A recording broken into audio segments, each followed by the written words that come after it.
조선야담 이야기 시작합니다.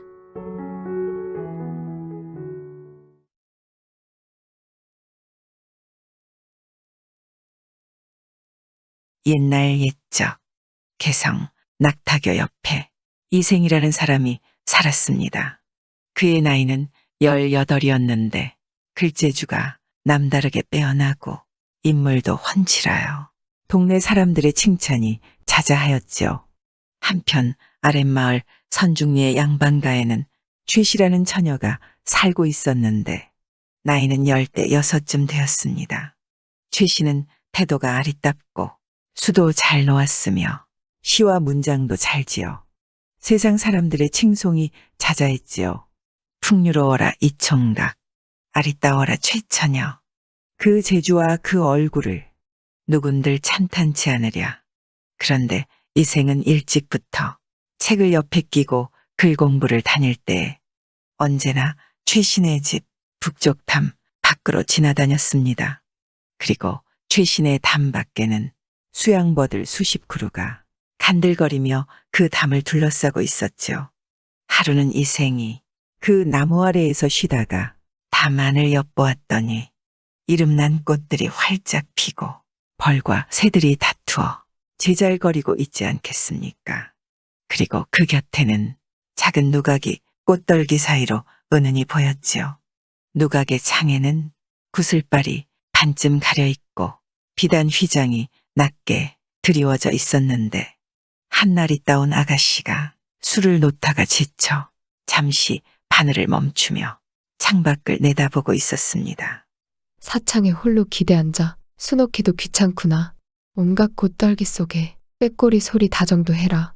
마음속으로 부질없이 봄바람을 원망하며 말없이 바늘 멈추고는 생각에 잠겼어라. 저기 가는 저 총각은 어느 집 도련님일까. 푸른 옷깃 넓은 띠가 늘어진 버들 사이로 비쳐오네. 이 몸이 죽어가서 대청 위에 제비되면 주렴 위를 가볍게 스쳐 담장 위를 날아 넘으리. 이생은 그 여인이 읊은 시를 듣고 마음이 근질근질하여 참을 수가 없었습니다. 그러나 그 집의 담이 높고도 가파르며 안채가 깊숙한 곳에 있으니 어쩔 수 없이 서운한 마음으로 가던 길을 갔지요. 하지만 글 공부를 하는 내내 이생은 최낭자의 모습이 떠올라 도무지 아무것도 할 수 없었습니다. 그래 흰 종이 한 장에다 시 한 수를 써 집으로 돌아가는 길에 최낭자의 집 담장 기와에 매달아 담 안으로 던져 넣었지요. 붉은 단머리에 복사꽃과 오약꽃은 바람에 날려서 어디로 떨어지나. 좋은 인연 되려는지 나쁜 인연 되려는지 부질없는 인의 시름 하루가 1년 같아라. 28자로 황혼의 기약을 맺었으니 남교에서 어느 날 신선을 만나려나. 최낭자가 누각에서 그 모습을 지켜보다 하인 향하를 시켜서 그 편지를 주워다 두세 번 읽고는 마음속으로 혼자 기뻐하였습니다. 그리고는 종이 쪽지에 8자를 써서 담 밖으로 던져 주었지요. 님이여, 의심 마세요. 황혼에 만나기로 하세요. 이생이 기뻐하며 그 말대로 황혼이 되자 최낭자의 집을 찾아갔습니다. 그런데 갑자기 복사꽃 한 가지가 담 위로 넘어오면서 하늘거리는 그림자가 나타났지요.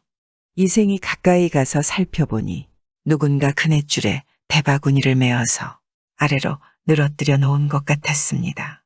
이생은 용기 내어 그 줄을 잡고 담을 넘었지요. 마침 달이 동산에 떠오르고 꽃 그림자가 땅에 비껴 맑은 향내가 사랑스러웠습니다.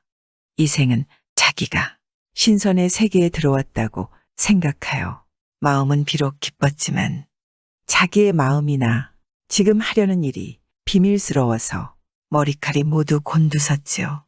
이생이 좌우를 둘러보았더니 최낭자는 꽃떨기 속에서 향아와 같이 꽃을 꺾어 머리에 꽂고는 외진 곳에 자리를 펴고 앉아 있었습니다.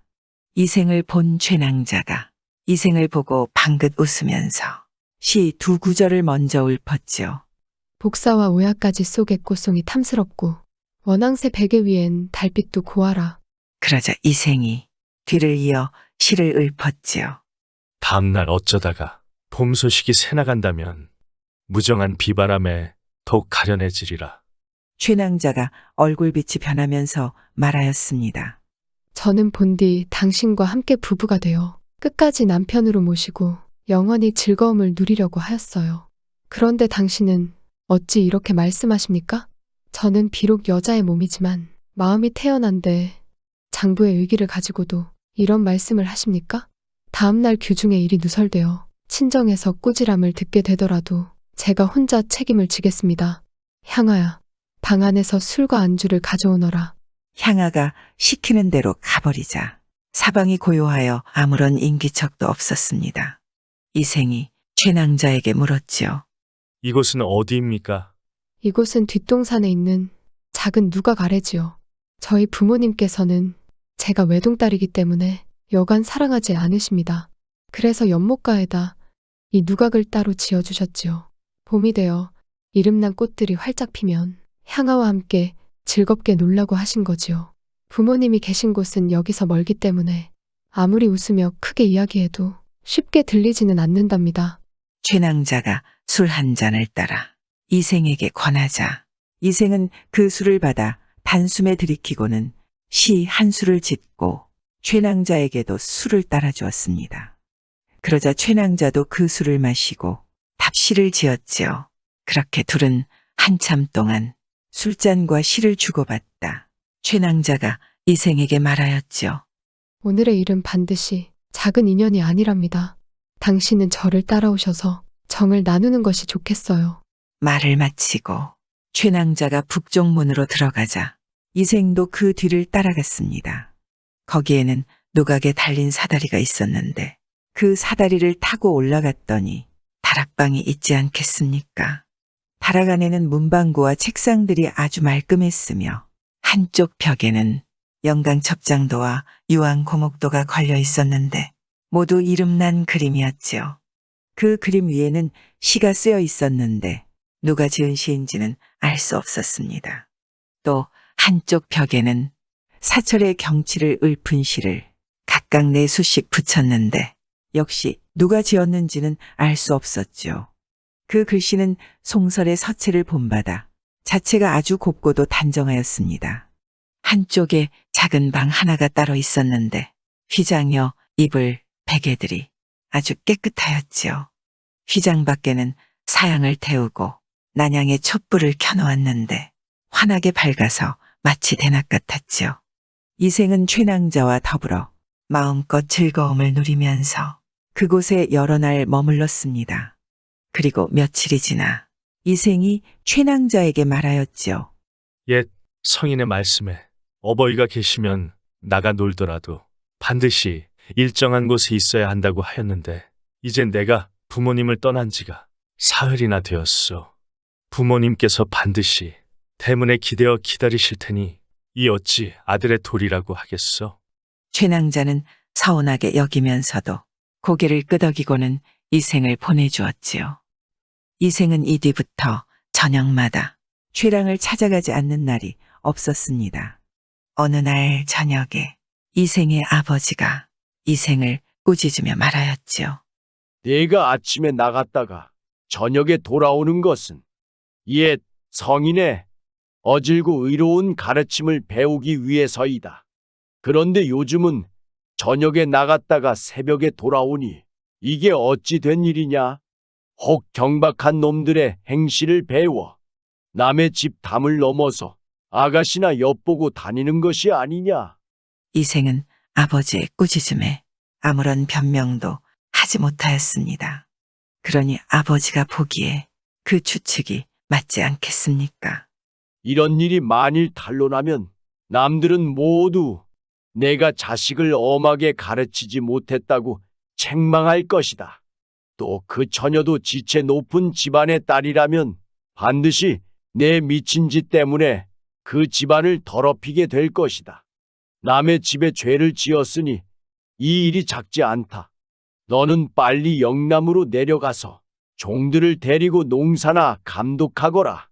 다시는 돌아오지 말아라. 그 이튿날 이생의 아버지는 이생을 울주로 내려보냈습니다. 그리고 이러한 사실도 모르고 최낭자는 저녁마다 화원에서 이생을 기다렸지만 여러 달이 되어도 돌아오지 않았지요. 영문도 모르고 답답해하던 최낭자는 이생이 병에 걸린 것은 아닌가. 향화를 시켜 이생의 이웃들에게 몰래 물어보게 하였습니다. 아이고 이생은 그 아버지에게 죄를 지어 영남으로 떠난 지가 벌써 여러 달이나 되었다오. 향아가 가지고 온 소식에 최낭자는 병을 얻어 여러 날 일어나지 못하고 음식도 통 먹지 못하였고 급기야 말도 앞뒤가 맞지 않았으며 얼굴이 초췌해졌습니다. 최낭자의 부모가 이상하게 여겨 그 병의 증상을 물었지만 묵묵히 아무런 말도 하지 않아 부모의 근심은 이루 말할 수 없었지요. 그러다 하루는 딸의 상자 속을 들추어 보았더니 이생과 지난날에 주고받은 시들이 있지 않겠습니까? 최낭자의 부모가 그제야 놀라서 무릎을 치며 말하였지요. 어이구, 우리 딸 자식을 잃어버릴 뻔했구려. 그리고는 고심 끝에 딸에게 물었습니다. 내 상자 속에 이생이라는 자와 주고받은 편지를 보았다. 대체 이생이 누구냐? 이렇게 되자 최낭자는 더 이상 숨길 수 없어 목구멍에서 겨우 나오는 소리로 부모에게 아뢰었지요. 아버님과 어머님께서 길러주신 은혜가 깊으니 어찌 사실을 숨기겠습니까? 저 혼자 생각해보니 남녀가 서로 사랑을 느끼는 것은 인정 가운데서도 가장 중요합니다. 그러므로 결혼할 좋은 시기를 놓치지 말라는 말은 시경의 주남편에도 나타나고 여자가 정조를 지키지 못하면 흉하다는 말은 주역에서도 경계하였습니다.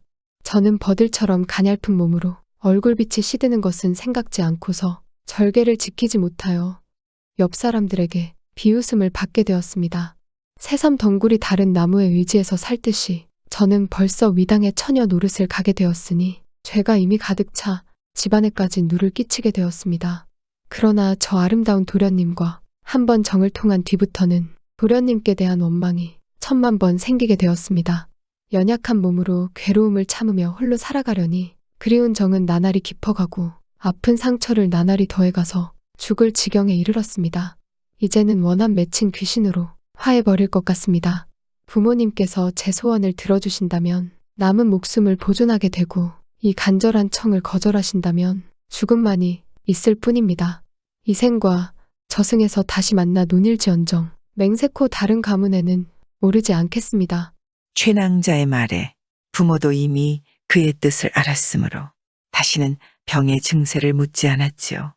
타이르고 달래면서 그의 마음을 누그러뜨려 주었습니다. 그리고는 중매쟁이를 예를 갖추어 이생의 집으로 보냈습니다. 한편 이생의 아버지는 최씨 집안에서 보낸 중매쟁이를 만나자 그 집안에 대해 이것저것 물은 뒤에 말하였지요. 우리 집 아이가 비록 어린 나이에 바람이 났지만 학문에 정통하고 사람답게 생겼소. 앞으로 장원급제할 것이며 훗날 이름을 세상에 떨칠 것이니 서둘러 혼처를 정하고 싶지 않소. 중매장이가 돌아가서 그대로 아뢰자 최씨가 다시 보내어 말하게 하였습니다. 한 시대의 친구들이 모두들 그 대개 영식은 재주가 남달리 뛰어나다고 칭찬하였습니다. 아직은 또아리를 틀고 있지만 어찌 끝까지 연못 속에 잠겨만 있겠습니까? 빨리 혼산날을 정해 두 집안의 즐거움을 이루는 것이 좋겠습니다. 중매쟁이가 돌아가서 또 그 말을 이생의 아버지에게 전하였더니 이생의 아버지가 말하길 나도 젊었을 때부터 책을 잡고 학문을 닦았지만 나이 늙도록 성공하지 못하였소. 종들도 흩어지고 친척의 도움도 적어 생업이 신통치 않고 살림도 궁색해졌소. 그러니 문벌 좋고 번성한 집안에서 어찌 한갓 비난한 선비를 사위로 삼으려 하시겠소. 이는 반드시 일 만들기 좋아하는 이들이 우리 집안을 지나치게 칭찬해서 귀댁을 속이려는 것일 거요. 예물 드리는 모든 절차와 옷차림은 모두 저희 집에서 갖추겠습니다. 좋은 날을 가려서 화촉의 시기만 정해주시면 좋겠습니다. 이생의 아버지는 이렇게까지 되자 뜻을 돌려 곧 사람을 보내어 이생을 불러다 그의 생각을 물었더니 이생은 스스로 기쁨을 이기지 못하여 곧 시 한 수를 지었습니다. 깨어진 거울이 다시 둥글게 되니 만남도 때가 있어. 은하의 까마귀와 까치들이 아름다운 기약을 도와주었네. 이제야 월화노인이 붉은 실을 잡아매었으니 봄바람이 건듯 불더라도 소쩍새를 원망 마소. 최랑이 이 시를 듣고는 병도 차츰 나아져 자기도 시를 지었습니다. 나쁜 인연이 바로 좋은 인연이던가. 그 옛날 맹세가 마침내 이루어졌네. 어느 때나 님과 함께 작은 수레를 끌고 갈까? 아이야, 나를 일으켜 다오. 꽃비녀를 손질하련다. 이에 좋은 날을 가려 마침내 혼례를 이루니 끊어졌던 사랑이 다시 이어지게 되었습니다. 그들은 부부가 된 이후에 서로 사랑하면서도 공경하여 마치 손님처럼 대하니 비록 양옥맹광이나 포선, 환소군이라도 그들의 절개와 의리를 따를 수가 없었죠. 그리고 이생이 그 이듬해 문과에 급제하여 높은 벼슬에 오르자 그의 이름이 조정에 알려졌습니다. 그러던 어느 해에 오랑캐가 나라에 침입하여 임금은 피난을 가고 적들은 집을 불태워 없애버렸으며 사람을 죽이고 가축을 잡아먹었죠. 부부와 친척끼리도 서로 보호하지 못했고 동서로 달아나 숨어서 제각기 살 길을 찾기 바빴습니다. 이생도 가족들을 데리고 외진 산골로 숨었는데 도적대가 칼을 빼어들고 뒤를 쫓아왔습니다. 이생은 달아나 목숨을 건졌지만 최낭자는 도적에게 사로잡혔지요. 도적이 최낭자의 정조를 빼앗으려 하자 최낭자가 크게 꾸짖었습니다. 창귀 같은 놈아, 나를 죽여 먹어라. 내 차라리 죽어서 실랑의 밥이 될지언정 어찌 개돼지 같은 놈의 짝이 되겠느냐? 이에 도적이 놓아요. 그 자리에서 최낭자를 죽이고 말았지요. 이생은 거친 들판에 숨어서 겨우 목숨을 보전하다가 도적이 이미 다 없어졌다는 소식을 듣고 이 집을 찾아갔습니다. 그러나 집은 이미 싸움통에 불타 없어졌고 부모님은 온데 간데 없었지요. 슬픔에 젖은 이생이 다시 자기가 살던 집으로 가보았더니 행랑채는 황량했으며 쥐와 새들의 울음소리만 들려왔지요. 이생은 슬픔을 이기지 못하여 작은 누각으로 올라가서 눈물을 거두며 길게 한숨을 쉬었습니다. 날이 저물도록 우두커니 홀로 앉아 지나간 일들을 생각해보니 완연히 한바탕 꿈만 같았지요. 이경쯤 되자 희미한 달빛이 들보를 비춰주는데 낭하에서 발자국 소리가 들려왔습니다. 그 소리는 멀리서부터 차츰 가까이 다가왔는데 자세히 보니 바로 그의 부인이었지요. 이생은 부인이 이미 죽은 것을 알고 있었지만 너무도 사랑하는 마음에 의심하지도 않고 물어보았습니다. 당신은 어디로 피난 가서 목숨을 보전하였소? 여인이 이생의 손을 잡고 한바탕 통곡하더니 이내 사정을 이야기하였지요. 저는 본디 양가의 딸로서 어릴 때부터 가정의 교훈을 받아 수놓기와 바느질에 힘썼고 시서와 예법을 배웠어요. 그래서 규방의 법도만 알 뿐이지 그 밖의 일이 어찌 알겠어요? 마침 당신이 붉은 살구꽃이 핀다만을 엿보았으므로 제가 푸른 바다에 구슬을 바친 거지요. 꽃 앞에서 한번 웃고 평생의 가약을 맺었고 휘장 속에서 다시 만날 때에는 정이 100년을 넘쳤었지요. 여기까지 말하고 보니 슬프고도 부끄러워 견딜 수가 없군요. 장차 100년을 함께 하자고 하였는데 뜻밖의 횡액을 만나 구렁에 넘어질 줄이야 어찌 알았겠어요? 늑대 같은 놈들에게 끝까지 정조를 잃지 않았지만 제 몸은 진흙탕에서 찢겨졌답니다. 천성이 저절로 그렇게 된 것이지 인정으로야 어찌 그럴 수 있었겠어요? 저는 당신과 외딴 산골에서 헤어진 뒤에 짝 잃은 새가 되었었지요. 집도 없어지고 부모님도 돌아가셨으니 피곤한 혼백을 의지할 곳도 없는 게 한스러웠답니다. 저리는 중요하고 목숨은 가벼우니 쇠잔한 몸뚱이 일망정 치욕을 면한 것을 다행스럽게 여겼지요. 그러나 마디마디 끊어진 제 마음을 그 누가 불쌍하게 여겨주겠어요? 한갓 애끓는 썩은 창자에만 맺혀 있을 뿐이지요. 해골은 들판에 내던져졌고 간과 쓸개는 땅바닥에 널려졌으니 가만히 옛날의 즐거움을 생각해보면 오늘의 슬픔을 위해 있었던 것 같군요. 이제 봄바람이 깊은 골짜기에 불어오기에 저도 이승으로 돌아왔지요. 복내산 12년의 약속이 얽혀있고 3세의 향이 향그러우니 오랫동안 뵙지 못한 정을 이제 되살려서 옛날의 맹세를 저버리지 않겠어요. 당신이 지금도 그 맹세를 잊지 않으셨다면 저도 끝까지 잘 모시고 싶답니다. 당신도 허락하시겠지요?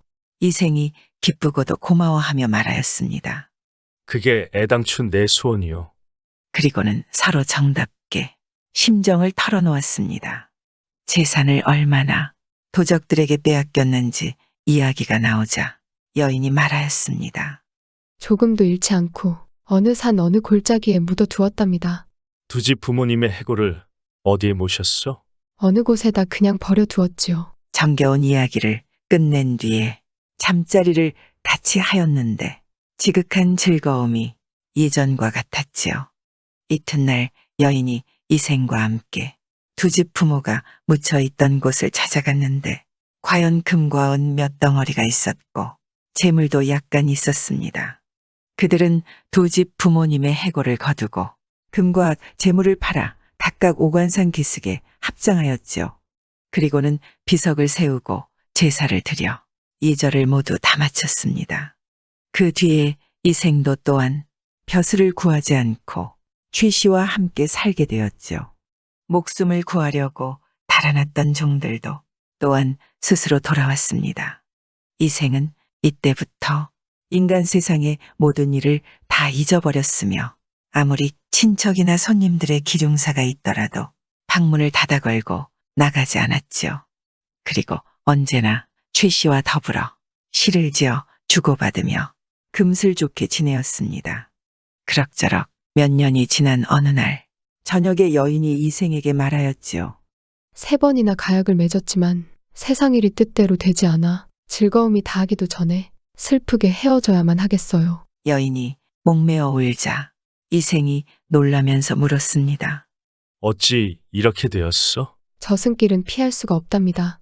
하늘님께서 저와 당신의 연분이 끊어지지 않았고 또 전생에 아무런 죄도 지지 않았다면서 이 몸을 환생시켜 당신과 잠시라도 시름을 풀게 해주었었지요. 그러나 제가 오랫동안 인간 세상에 머물면서 산 사람을 미혹시킬 수는 없답니다. 그리고는 하인 향하를 시켜서 술을 올리게 하고는 옥루 춘곡에 맞추어 노래 한 가락을 지어 부르며 이생에게 술을 권하였습니다. 칼과 창이 어우러져 싸움이 가득한 판에 옥 부서지고 꽃 떨어지니 원앙도 짝을 잃었네. 흩어진 해골을 그 누가 묻어주랴. 피에 젖어 떠도는 혼이 하소연할 곳도 없었네. 무산의 선녀가 고당에 한 번 내려온 뒤에 깨어진 종이 거듭 갈라지니 마음 더욱 쓰라려라. 이제 한 번 작별하면 둘이 서로 아득해질 테니 하늘과 인간 세상 사이에 소식마저 막히리라. 여인은 노래를 한마디 부를 때마다 눈물이 자꾸 내려 거의 곡조를 이루지 못하였습니다. 이생도 또한 슬픔을 걷잡지 못하며 말하였지요. 내 차라리 당신과 함께 황천으로 갈지언정 어찌 무료하게 홀로 여생을 보전하겠소. 지난번 난리를 겪고 난 뒤에 친척과 종들이 저마다 서로 흩어지고 돌아가신 부모님의 해골이 들판에 내버려져 있었는데 당신이 아니었다면 그 누가 장사를 지내드렸겠소. 옛사람 말씀에 어버이가 살아계실 때에는 예로서 섬기고 돌아가신 뒤에는 예로서 장사 지내라 하셨는데 이런 일을 모두 당신이 감당해 주었소. 당신은 정말 천성이 효성스럽고 인정이 두터운 사람이요. 나는 당신에게 고맙기 그지없고 부끄러움을 견디지 못하겠소. 당신도 인간 세상에 더 오래 머물다가 100년 뒤엔 나와 함께 티끌이 되었으면 좋겠구려. 당신의 목숨은 아직 남아있지만 저는 이미 귀신의 명부에 실려 있답니다. 그래서 더 오래 볼 수가 없지요. 제가 굳이 인간 세상을 그리워하며 미련을 가진다면 명부의 법도를 어기게 되니 저에게만 죄가 미치는 게 아니라 당신에게도 또한 누가 미치게 된답니다. 저의 유골이 어느 곳에 흩어져 있으니 만약 은혜를 베풀어 주시려면 그 유골이나 거두어 비바람을 맞지 않게 해주세요. 두 사람은 서로 바라보며 눈물만 줄줄 흘렸습니다. 낭구님, 부디 안녕히 계십시오. 이렇게 말하고 최낭자는 차츰 사라지더니 마침내 자취가 없어졌지요. 이생은 여인의 말대로 유고를 거두어 부모님의 무덤 곁에다 장사를 지내주었습니다. 장사를 지낸 뒤에는 이생도 또한 지나간 일들을 생각하다가 병을 얻어 몇 달 만에 세상을 떠났지요. 이 이야기를 들은 사람들마다 가슴 아파 탄식하며 그들의 아름다운 절개를 사모하지 않는 사람이 없었다 합니다.